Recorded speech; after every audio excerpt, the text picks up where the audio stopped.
अध्यात्म विज्ञान कोई धर्म या संप्रदाय नहीं है, ये स्पिरिचुअल साइंस है जो कुदरत के कानून पर आधारित है। ये विज्ञान पूरे ब्रह्मांड के सभी रहस्यों को उजागर करता है और जीवन के सभी पहलुओं को समझने के लिए एक नई दृष्टि देता है। इसी को आर्ट ऑफ विजन कहते हैं, दुनिया को देखने की एक नई दृष्टि, जो अध्यात्म विज्ञानी परम पूज्य स्वामी श्री कमलेशानंद जी के निर्देशन में सनातन सत्य का अनुसंधान कर हमारे जीवन को प्रकाशित करे। जय सच्चिदानंद। संयम એટલે બે પ્રકારના સંયમ છે, એક બહારનો સંયમ અને બીજો અંદરનો એટલે કે જ્ઞાનનો સંયમ। જ્ઞાનના સંયમથી મોક્ષ છે અને બહારના સંયમથી પુણ્ય છે। શું છે? પુણ્ય છે। જ્યારે તમારે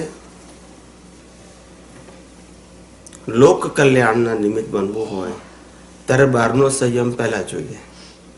શું કીધું? લોક કલ્યાણનું નિમિત્ત બનવું હોય તો બહારનો સંયમ પહેલા જોઈએ, પછી જ્ઞાન જોઈએ। અને તમારે એકલાય મોક્ષે જવું હોય તો અંદરનો સંયમ હોય તો ચાલે। શું કીધું? પછી બહારનો હોય કે ના હોય જરૂરી નથી। સમજાય છે? પણ લોક કલ્યાણનું નિમિત્ત બનવું હોય તો બહારનો સંયમ જોઈએ। સમજાય છે? કારણ કે જગત પહેલા શું જોશે? બહારનું જોશે, ત્યાર પછી તમને એક્સેપ્ટ કે રિજેક્ટ કરશે। સમજાય છે? બહારનો સંયમ એટલે આ મન વચન કાયા એવા હોય કે જે કોઈને દુઃખરૂપ ના હોય, વાગે એવા ના હોય, હરકત કરતા ના હોય, અડચણરૂપ ના હોય, એવા એને બહારનો સંયમ કહેવાય। તમારા વિચારો પણ સંયમિત હોય, કોઈને દુઃખરૂપ ના હોય, તમારી વાણી પણ એવી હોય, કોઈને દુઃખરૂપ ના હોય, અને તમારું વર્તન પણ એવું હોય, કોઈને દુઃખરૂપ ના હોય, એને સંયમ કહેવાય।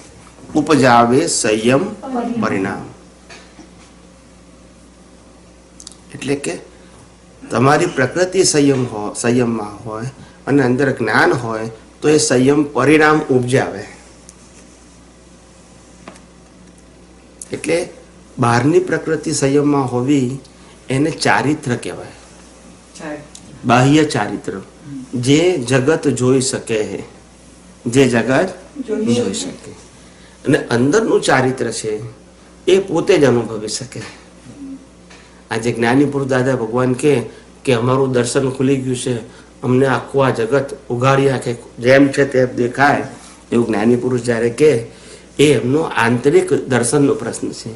એ આપણને ખબર પડે નહીં, એ ખાલી બોલે એટલું આપણે સાંભળી શકીએ અને આપણી બુદ્ધિ પ્રમાણે કે લેવલ પ્રમાણે સમજી શકીએ, પણ એ જે જોઈ શકે એ આપણે જોઈ શકીએ નહીં। એ આંતરિક સંયમ છે, એમનું આંતરિક દશા છે, અનુભવ દશા છે। શું છે? એ અનુભવ દશાએ જ્યારે આપણે પહોંચીશું ત્યારે આપણને ખબર પડે, પણ અત્યારે તો આપણને એ દશા ઓળખાય નહીં, પણ આપણી બૌદ્ધિક બુદ્ધિ એ કરીને સમજાય ખાલી। શું છે? દરેકની જેવી જેવી બુદ્ધિ હોય એવું એને સમજાય એવું।